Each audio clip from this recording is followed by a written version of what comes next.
Hi, and welcome to the show. Subscribe at kevinmd.com/podcast. Today, we welcome Ken Botelho. He's the founding director of the Doctor of Medical Science program at the College of St. Scholastica. Today's Kevin MD article is In the Absence of Physician Mentorship, Who Will Train the Next Generation of Primary Care Clinicians? Ken, welcome to the show. Thank you so much for having me, Kevin. I'm delighted to be here today and chat with you and see if my answers resonate with your audience. All right, so just briefly share your story and then talk about what led you to write this Kevin MD article. Yeah, sure. I appreciate it. So I'm a PA in primary care. I've been in primary care for well over a decade. And like a lot of clinicians, probably more particularly PAs and nurse practitioners, come to a point in our careers where we start to realize that there's really not a lot of structured pathways for continued growth. You reach a level of competence in your practice and confidence with your patients. And unless you have any additional pathways within the organization that you work in, you're kind of left without much room for that professional growth that some of us crave. Mhm. So that frustration I was feeling had brought me to create something called Paving Practices, which is an initiative I formed that focuses on structured postgraduate training for PAs and for nurse practitioners probably at some point in the future, but mainly focusing on PAs right now. And what that does is it addresses that mentorship gap that I had written about in the article. It wasn't really trying to create anything in particular, was really trying to create something that was missing for somebody like myself, but also for a lot of other colleagues of mine that have that similar feeling of kind of stifled in certain levels of practice. So, and then that journey also brought me over here to the College of St. Scholastica up in Duluth, Minnesota, where I'm, like you had said, the founding director over here. And we're trying to align education with real world workforce needs, which is something that I think a lot of us need to try to use our imaginations and innovate in a world that really needs a lot more innovation. And your second portion of your question was, what came to create that article? So I see it all the time. Clinicians are in practice, they just get out into practice and they're stepping in a place where mentorship has historically been present, but more recently it has not. Because as physicians are leaving the workforce, particularly in primary care, not, of course, not all physicians are leaving the workforce. This is just a generalization, but that's a problem for folks that are getting out of school in a profession that's traditionally had a mentorship model or like an apprenticeship model. Personally, that was how I trained. And so the erosion of this mentorship is really a crisis. It goes beyond just the physician delivering care. It's also the physician delivering mentorship to PAs and nurse practitioners. And so if we don't address that in some way or speak up, I think that we're complicit in the system still having ongoing issues with this. So just to clarify the situation, so you're talking when physician assistants and nurse practitioners finish their training and they get their first job, let's say in the emergency department, for instance, there's just not a lot of mentorship to help them with the transition as they're doing clinical care after training for the first time. Am I reading that right? You are 100% correct. There is some nuance to it to some degree, but for the most part, I'm starting to notice that when I was in school and then I got out of school, fellowship and residencies for PAs and nurse practitioner were not as prominent because of exactly what we just discussed. Even on a personal basis, I was trained pretty directly by a physician that owned his own practice. And I became quite clinically competent and confident in that setting. But I see that because physicians are owning less practices and maybe they are more overburdened, that time for that mentorship so that we can gain some additional confidence or gain the competence that we really need to be more independent over time, it's starting to become more of a problem. So you alluded to this earlier. What are some of the root causes why that mentorship isn't there? You talk about the employed model, which is the majority of practices now, where maybe physicians are too overburdened or overwhelmed, or perhaps the institution has too much of a focus on productivity and revenue. From your perspective, as a leader of a doctoral of medical science program, what's your perspective in terms of the root causes? Yeah, I think you hit the nail on the head with a lot of them. It's multifactorial. So one is absolutely physicians having less autonomy in the system, I think has created more of a problem. And I'll elaborate on that briefly too. So I had mentioned that the physician I trained with owned his own practice. Well, at one point that became unsustainable in the current healthcare environment. But that wasn't unsustainable when I had gotten out of school. There's a rapid change in healthcare that occurred. And so that has been detrimental to care delivery, but it's also detrimental to the education and mentorship of early on or earlier clinicians. So if we have physicians or more senior PAs or nurse practitioners that are very well respected in their field, it's not as though they have less productivity that they have to meet or less demands clinically that they have to meet. They still have to meet those things now.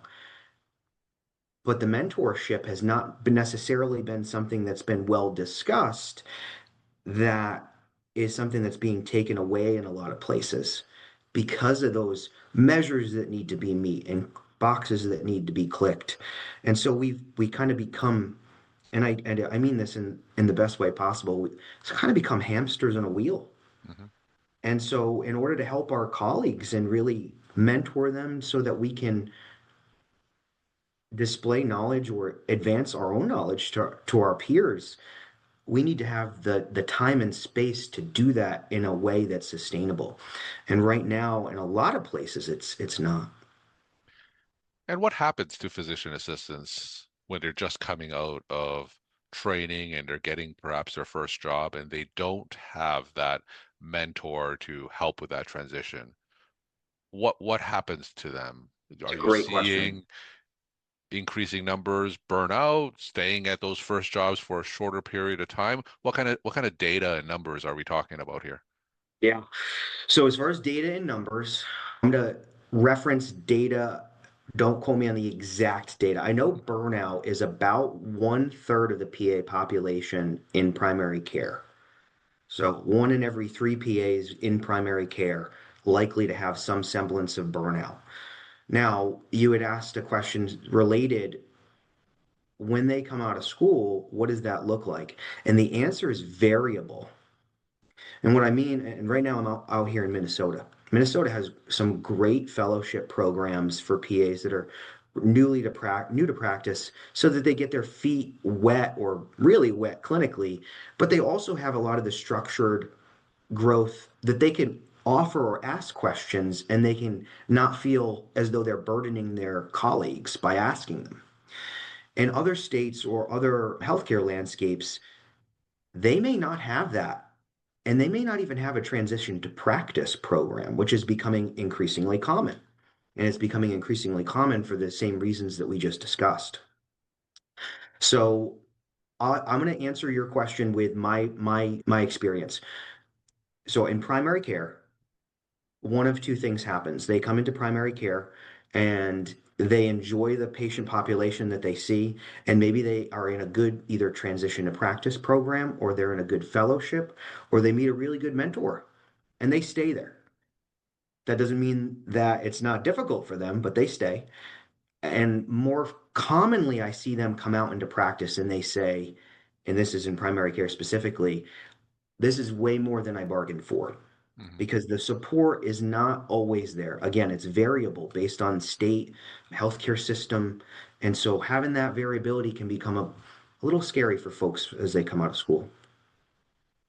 So my next question is going to sound blunt and transactional, but what's in it for the physician?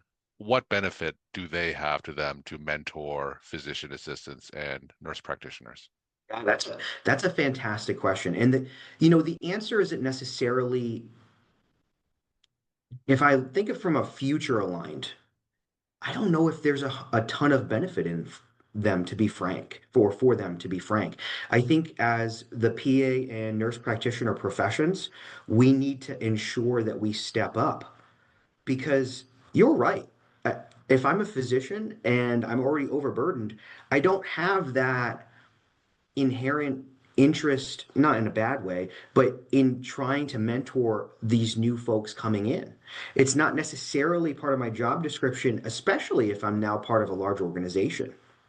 But that doesn't mean that the PA and nurse practitioner professions shouldn't consider this deeply, because the way they were set up in the 60s was that they would be complementary to physician practice. And so if now we're reducing the numbers of physicians in these areas, then as PAs and as nurse practitioners, I'll speak for PAs specifically, because that's where I tend to be Mhm. at this point.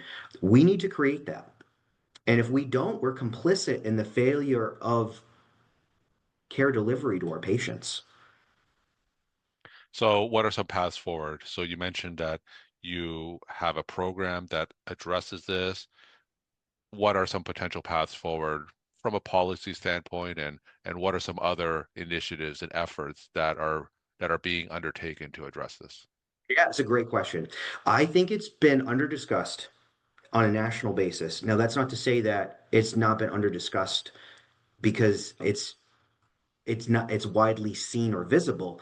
I think there's so many things going on in healthcare that need to be fixed that some of these things, I mean, we talk about a physician shortage, but this is a part of a physician shortage that maybe not a lot of us fully think about or grasp it at first.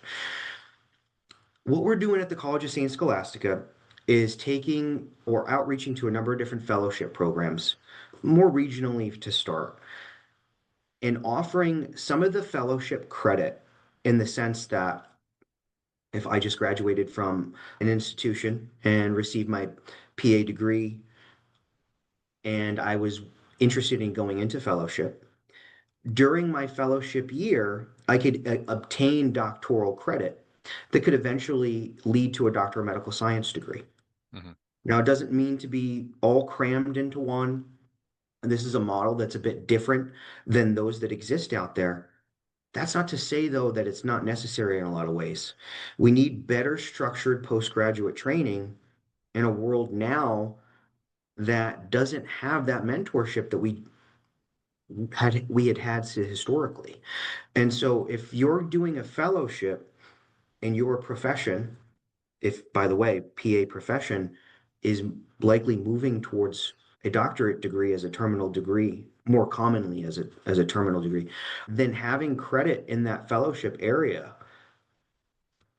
is a natural progression into discussions on scholarly writing or discussions on healthcare innovation. And then down the road, discussions on leadership, what that means in different institutions in primary care or in hospitals or what have you. I think it helps promote lifelong learning. It helps promote professional development. And it may also help, and I know fellowships help reduce burnout, but doctor of medical science programs where they help elevate those that take them may also do that.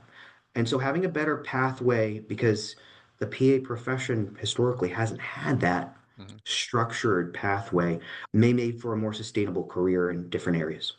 So, for those who aren't familiar with the PA pathway, when you talk about a PA fellowship, what Yeah. exactly are they? How common are they? Just tell us a little bit more about that. Absolutely. So what Kevin and I are referring to is essentially after graduation from PA school, a lot of folks will either go into clinical practice right away, or they may go into something like a fellowship. And a fellowship is typically about a year or so in length, depending on the institution that offers it.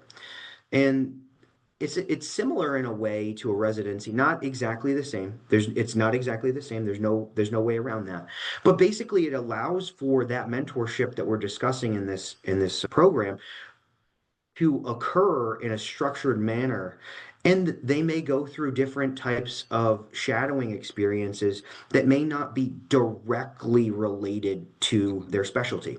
Quick, for instance, you may be in a primary care and then you're doing shadowing in OBGYN or you're shadowing in the hospital setting just to ensure that you get a good understanding of exactly what that just just prior to discharge of a patient may look like, so that when you receive it on the primary care end, you have a better understanding of that whole process. Same thing for an OBGYN, and then maybe say the same thing for an emergency room, where you see that transition occur so that when you receive it as a clinician, you have a better understanding of exactly where you stand and maybe the perspective of the clinician that may be doing the discharging or taking care of the patient.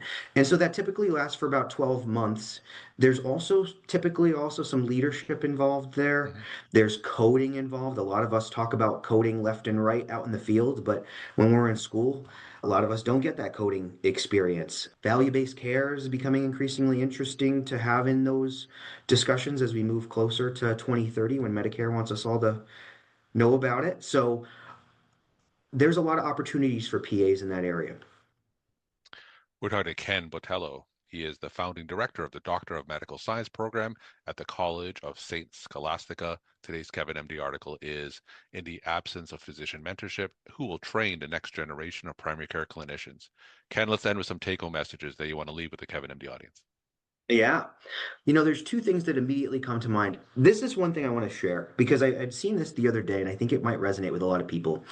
Is watching Les Miserables. Hmm. And the main character in there is Jean Valjean. And this is newer to me, but it struck me. I think a lot of us in clinical practice are like Jean Valjean. And I'll tell you why. Because he wasn't perfect. But he carried the weight of a broken system, but he still acted with courage and compassion. And I think so many of us are doing that right now. The only thing that I would say in addition to that is that if we don't speak up, nothing changes. Ken, thank you so much for sharing your perspective and insight. And thanks again for coming on the show. Appreciate it. Thank you so much, Kevin.